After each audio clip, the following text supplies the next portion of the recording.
Hello everyone and welcome to the channel General Talks, everything that you want to know. And today in this video we are going to study a topic, Nelson Mandela Long Walk to Freedom. This is the second topic of CBSE Class 10th English Language and Literature, written by Nelson Rolihlahla Mandela. This topic is extracted from his own autobiography named as long walk to freedom. ये topic उनकी खुद की ज़िंदगी की किताब long walk to freedom से extract किया गया है। And before we proceed with this topic we need to know some concepts. कुछ कॉन्सेप्ट्स है जो हमको क्लियर करने की ज़रूरत है, कुछ पॉइंट्स है जो हमको जानने होंगे, जिसमें सबसे पहला है एपर्थाइड। एपर्थाइड ये एक ऐसी सिस्टम है जिसको हम रेशियल डिस्क्रिमिनेशन भी कह सकते हैं।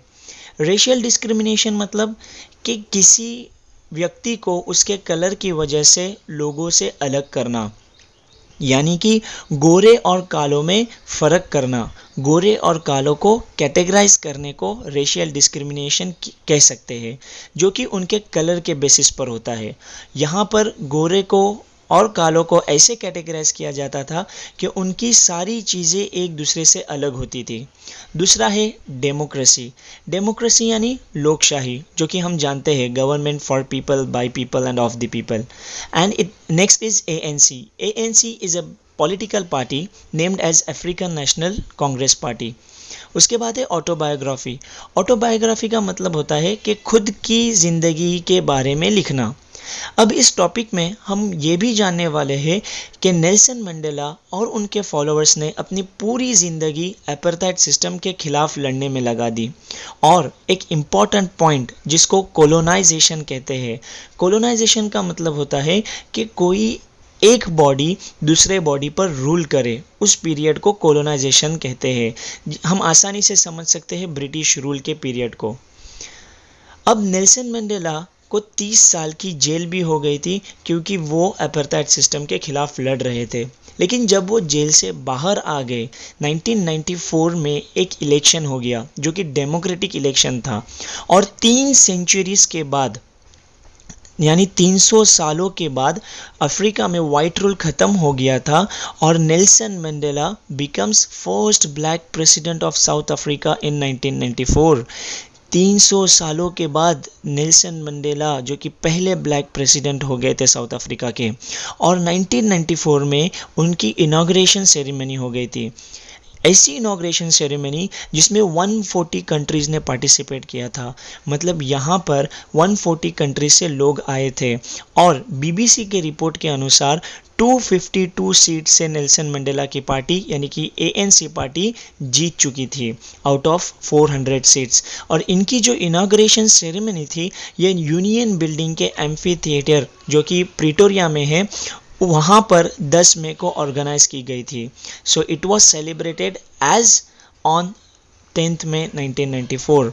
एंड नेल्सन मंडेला जो कि पहले प्रेसिडेंट थे वो कह रहे हैं कि अब इस ज़मीन पर, अब साउथ अफ्रीका में कभी भी किसी पर कोई अत्याचार नहीं होगा। Never never again will this beautiful land experience the operation of one by another.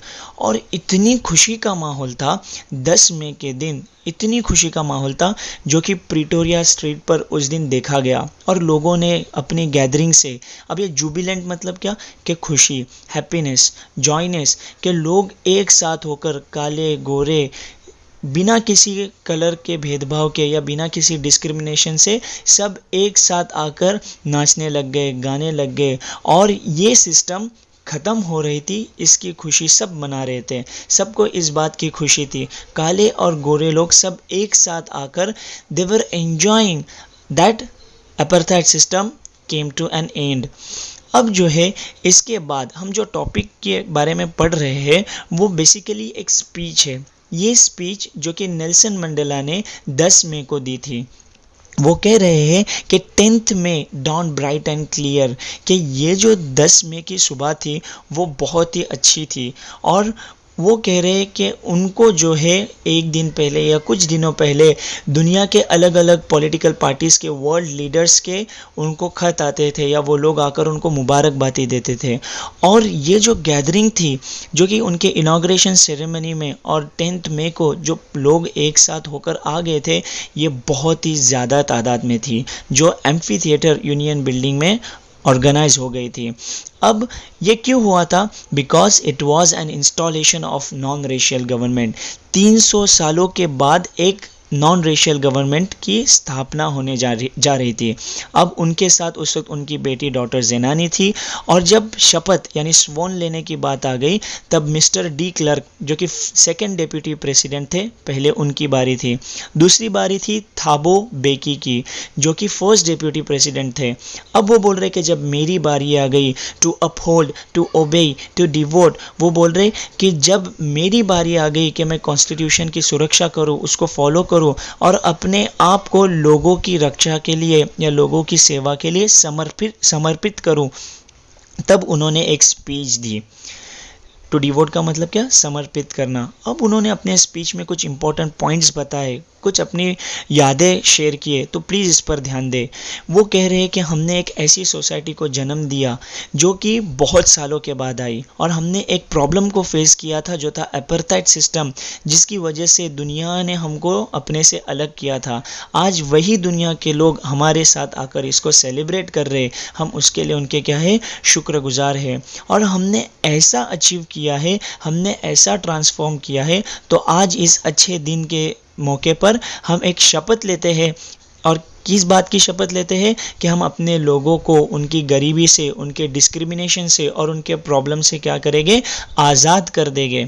आज सारी चीज़ें क्या हो जाएगी? ख़त्म हो जाएगी और एक नई सिस्टम पैदा होगी, एक नया अफ्रीका उभर कर आएगा जिसमें वो वापस अपने उसी लाइन को दोहरा रहे कि इस ज़मीन पर अब वापस अफ्रीका में किसी पर कोई अत्याचार नहीं होगा। Never again this beautiful land will experience the operation of one by another. और वो ये भी कह रहे हैं the sun shall never set on so glorious human achievement, कि सन भी जो है सेट होने के लिए यानी सूरज भी ढलने के लिए नहीं चाहेगा, इतना बड़ा हमारा अचीवमेंट है। अब आगे वो बोल रहे हैं कि लेट फ्रीडम रेन, कि ये फ्रीडम हमेशा बाकी रहने दो और क्या करे? भगवान ऊपर वाला क्या अफ्रीका की रक्षा करे। God bless Africa. अब ये आज़ादी हमेशा रहने दो, ऐसी वो दुआ कर रहे हैं। और कुछ ही देर बाद जब लोगों ने आसमान में अपनी नज़र को उठाया, अपनी आँखों को उठाया, तब उन्होंने देखा कि spectacular array of South African jets, helicopters and troop carriers roared over Union Building. वो देख रहे हैं कि ऊपर आसमान में साउथ अफ्रीकन जेट्स का ऐसा अरेंजमेंट है, इतना बेहतरीन अरेंजमेंट है, जिस अरेंजमेंट को देखकर उनको ऐसा लगा कि वो अपनी न्यू गवर्नमेंट जो कि अभी अभी फॉर्म हो गई थी उसकी तरफ अपनी लॉयल्टी को प्रदर्शित कर रहे हैं, displaying loyalty towards new government. Nelson Mandela बोल रहे कि ये इससे कुछ देर पहले defence force of Africa and police ने क्या किया? उनको सैल्यूट कर दिया था, उनको सैल्यूट किया था। और वो बोल रहे कि मैं इस फैक्ट को डिनाई नहीं कर सकता कि अगर कुछ साल पहले ऐसा होता और मैं ऐसी हिम्मत करता तो ये लोग मुझे अरेस्ट करते। और यही वो लोग थे जिन्होंने मुझे 30 साल पहले अरेस्ट करके 30 साल के लिए जेल में डाल दिया था। अब आगे वो बोल रहे chevron of Impala jets left smoke trail black red green blue and gold of new south African flag. Chevron मतलब वी शेप का एक पैटर्न बनाना, तो इम्पाला जेट्स ने वी शेप का ऐसा पैटर्न बना दिए थे और ऐसा स्मोक यानी black red green blue and gold का स्मोक छोड़े थे, जिसकी वजह से वो साउथ अफ्रीकन फ्लैग की तरह दिख रहा था। मतलब आसमान में उन्होंने धुएं से क्या बनाया था? साउथ अफ्रीकन फ्लैग बनाए थे, जो कि इंडिया में रिपब्लिक डे के दिन होता है। तब इंडियन फ्लैग का धुआं छोड़ते हैं। अब now author is saying that he may remember this day by the playing of 2 national anthems. वो कह रहे हैं कि मुझे ये दिन हमेशा याद रहेगा।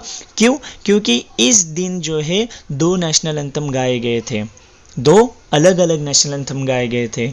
वाइट्स सिंगिंग कोसी सिकेलेल आई अफ्रीका। अब जो गोरे लोग थे वो क्या कौन सा नेशनल एंथम गा रहे थे? Nkosi Sikelel' iAfrika. And blacks were singing Die Stem old anthem of republic. अब ये दोनों की लिरिक्स अलग अलग थे, एक दूसरे की मीनिंग भी नहीं पता थी, लिरिक्स भी नहीं पता थे, फिर भी वो दोनों एक दूसरे के नेशनल एंथम में खुशी से क्या कर रहे थे? गा रहे थे।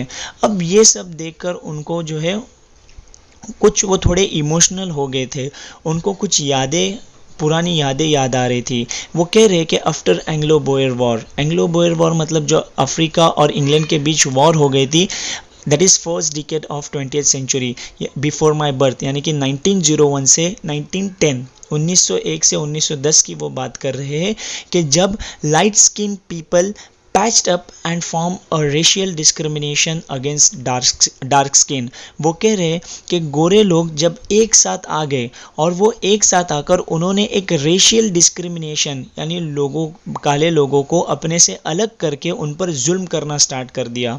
और उनका ये बिहेवियर, उनका ये अत्याचार इतना ख़तरनाक था, इतना डेंजर था, इतना इनह्यूमन था, जो कि कभी किसी दुनिया में नहीं देखा होगा। अब वो फर्स्ट डिकेड से direct last decade of 20th century की बात कर रहे हैं, यानी कि 1991 से 2000 तक, 1991 टू 2000, जो कि उस वक्त उन्होंने 8 डिकेड यानी 8 डिकेड्स एज अ मैन उन्होंने बिताए थे। यानी उस वक्त नेल्सन मंडेला 70 से 80 साल के दरमियान थे। वो बोल रहे हैं कि 1991 से 2000 के बीच में अपार्थाइड सिस्टम रिप्लेस्ड हो गई डेमोक्रेटिक सिस्टम से। और ये दिन पॉसिबल इसलिए हुआ क्योंकि इस दिन के लिए लोगों ने अपनी जानें दी थी, और उस जान का बदला हम नहीं चुका सकते, ना कि उनको थैंक यू बोल सकते हैं और ना ही उन्होंने आज का ये दिन देखने के लिए वो यहाँ पर है। अब इस अपार्थाइड सिस्टम से पहले उन्होंने कहा कि हार्शिएस्ट और मोस्ट इनह्यूमन था, लेकिन इस अपार्थाइड सिस्टम से अनइंटेंडेड इफेक्ट भी आए, यानी अनइमेजिनरी इफेक्ट भी आए, कुछ अच्छा भी हुआ। अब एक बुरी चीज़ से क्या अच्छा हो सकता है? तो वो बोल रहे हैं कि it produced Oliver Tambos, the Walter Sisulus, the chief Luthulis, the Yusuf Dadoos, the Bram Fischers, the Robert Sobukwes. अब क्या हो गया कि इस अपार्थाइड सिस्टम से कुछ लोगों के जैसे लोग बन गए, मतलब Oliver टाम्बो, Walter Sisulu, chief Luthuli, Yusuf दादू जैसे हज़ारों लोग पैदा हो गए। वो होता है ना कि जितना बुरा वक्त होता है इंसान उतना ही निखर जाता है, बुरे वक्त में इंसान की कैपेसिटी सामने उठकर आती है। तो ऐसे लोग ओलिवर टाम्बो और वॉल्टर सिसुलु जैसे लोग, बहुत सारे हज़ारों लोगों ने क्या किया? जन्म लिया। अब ये लोग कौन थे? ये जो वॉल्टर सिसुलु वगैरह ये जो लोग थे, ये कौन लोग थे? So they were men of courage, wisdom and generosity. अब नेल्सन मंडेला कह रहे हैं कि no doubt that South Africa is rich in minerals and gems beneath soil, कि साउथ अफ्रीका जो है मिनरल्स के मामले में बहुत अमीर है, लेकिन उनकी साउथ अफ्रीका की सबसे बड़ी ताकत क्या है? पीपल, वहाँ के लोग। उनकी ग्रेटेस्ट वेल्थ क्या है? उनके खुद के लोग। अब नेल्सन मंडेला इन लोगों के बारे में बता रहे कि यही वो लोग हैं जिन्होंने मुझ में हिम्मत पैदा की और जिनको देखकर मुझे हिम्मत आती थी। नेल्सन मंडेला बोल रहे कि मैंने बहुत सारे लोगों को देखा कि इस अपार्थाइड सिस्टम के अंदर वो दबे रहते थे, उनको टॉर्चर किया जाता था, उन पर अटैक किया जाता था, लेकिन वो टस से मस नहीं हुए। दे वर अनब्रेकेबल, और वो अपने एक अटूट विश्वास से इस अपार्थाइड सिस्टम के खिलाफ क्या कर रहे थे? आवाज़ उठा रहे थे और इस जंग को लड़ रहे थे। और वो आगे एक थॉट बता रहे, the brave man is not he who does not feel afraid but he who conquers that fear. वो बोल रहे कि बहादुर इंसान वो नहीं है जिसको डर नहीं लगता, बल्कि बहादुर वो है जो डर पर काबू पा ले। वो आगे ये भी कह रहे हैं कि कोई जो है पैदा नहीं होता नफ़रत को लेकर, बल्कि उसको नफ़रत करना क्या है? सिखाया जाता है। पैदाइशी कोई नफ़रत नहीं करता, लेकिन नफ़रत करना they have been taught to hate, उनको सिखाया जाता है। अब उनकी ये सोच है कि अगर नफ़रत करना सिखाया जा सकता है तो प्यार करना भी सिखाया जा सकता है, जो कि आसान है और जो कि नेचुरली आता है। अब उनको अपनी ज़िंदगी के बहुत बुरा वक्त याद आ गया, ग्रीमेस्ट टाइम्स इन प्रिजन। वो कह रहे हैं कि एक ऐसा वक्त जब हमारे ऊपर सारी लिमिटेशंस क्रॉस हो गई थी और सारी जुल्म और सितम की इंतहा हो गई थी, उस वक्त भी उन्होंने एक इंसान, एक गार्ड के आंखों के अंदर इंसानियत देखी थी। इतना सारा होने के बावजूद एक गार्ड के अंदर क्या उन्होंने देखा था? इंसानियत देखी थी। और वो कह रहे हैं कि मेरे लिए वही काफ़ी था, and it was enough to reassure me and keep me going. वो आगे ये भी कह रहे हैं कि man's goodness is a flame that can be hidden but never extinguished, कि इंसानियत क्या है? छुपाई जा सकती है लेकिन बुझाई नहीं जा सकती। And ahead he is saying that every man has twin obligations, कि हर इंसान के दो जिम्मेदारी, ऑब्लिगेशन यानी रिस्पॉन्सिबिलिटी होते हैं, one toward his family and another toward his people. ये पॉसिबल होता है डेमोक्रेटिक कंट्री में, ये पॉसिबल होता है डेमोक्रेटिक कंट्री में, बट ऐसे कंट्री में जहाँ पर अपैर्थी सिस्टम हो, वहाँ पर इन ऑब्लिगेशन को एक साथ फुलफिल करना पॉसिबल नहीं है। और अगर कोई बंदा, अगर कोई शख्स, अगर कोई इंसान साउथ अफ्रीका में ऐसा करता था तो उसको पनिश किया जाता था, उसको जेल भेजा जाता था। अब वो अपने बारे में बता रहे कि इन द बिगिनिंग, शुरुआती दौर में, शुरू में उन्होंने क्या किया? लोगों को प्रायोरिटी नहीं दी, but in attempting to serve my people I found that I was prevented from fulfilling my obligations as a son, brother, father and husband. वो कह रहे कि जब मैंने लोगों की परवाह करना शुरू किया तब मुझे अपनी जिम्मेदारी, जो कि एक भाई, एक बेटा, एक बाप और एक शोहर होने की जो जिम्मेदारी थी, उसे दूर किया जा रहा था। वो कह रहे हैं I was not born with a hunger to be free, I was born free in every way. मैं पैदा आज़ादी के साथ हुआ था, मैं एक आज़ाद पैदा हो गया था, लेकिन जैसे जैसे मैं बड़ा हो गया और मैं अपने फादर को फॉलो करने लग गया, अपने ट्रेडिशंस को फॉलो करने लग गया, तो मुझे कोई प्रॉब्लम नहीं थी, मुझे किसी ने कोई ट्रबल नहीं किया। जब मैंने ये रियलाइज़ किया कि मेरी जो बचपन की फ्रीडम थी वो बस एक इल्यूजन था, वो बस एक मेरे आंखों का धोखा था, तब जाके मेरी भूख, फ्रीडम की जो भूख थी वो बढ़ने लगी। तो अब कुछ पॉइंट्स है, इसको प्लीज़ नोट डाउन करें। जिसमें पहली उन्होंने कहा कि मैं जब स्टूडेंट था, मुझे बाहर रहना अच्छा लगता था, तो रात में बाहर रहने के लिए मैंने क्या किया? उसके लिए संघर्ष किया। तो वो मेरी टेम्पररी फ्रीडम थी।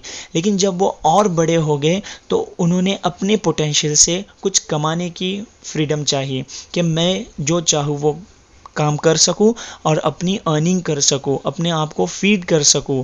And then slowly realized that not only my freedom is curtailed but also my brothers and sisters are not enjoying their freedom. वो बोल रहे कि सिर्फ मेरी फ्रीडम कर्टेल यानी रिड्यूस नहीं हुई थी, बल्कि मेरे भाई और बहनों की भी फ्रीडम छीनी गई थी। यही वो वक्त है जब उन्होंने फैसला लिया, and then he join the ANC, African National Congress party को उन्होंने क्या किया? ज्वाइन किया। अब यहाँ पर सारी चीज़ें चेंज हो गई। Here everything got transformed. Hunger of own freedom converted to hunger of freedom for people. अब खुद को आज़ाद करने की चाहत जो है लोगों की आज़ादी में बदल गई। Law follower became a criminal. जो कानून की सुरक्षा करता था वो कानून तोड़ने वाला बन गया। जो अपनी फैमिली से प्यार करता था वो अब ऐसा बंदा बन गया जिसके पास कोई घर नहीं, जिसके पास कोई छत नहीं। और उनकी सोच में भी बदल आ गई कि अगर ये चैन एक बंदे पर हो जाए तो उनको ऐसा लगता था कि वो सभी पर हो रही है। Chain on any one of my people were the chains on all of them. अब वो आगे कह रहे कि मुझे पता है, I knew that the oppressor must be liberated just as surely as the oppressed. कि जो जुल्म कर रहा है उसको भी आज़ाद करना है, वैसे ही आज़ाद करना है जैसे कि हम जिस पर जुल्म हो रहा है उसको आज़ाद करेंगे। क्यों?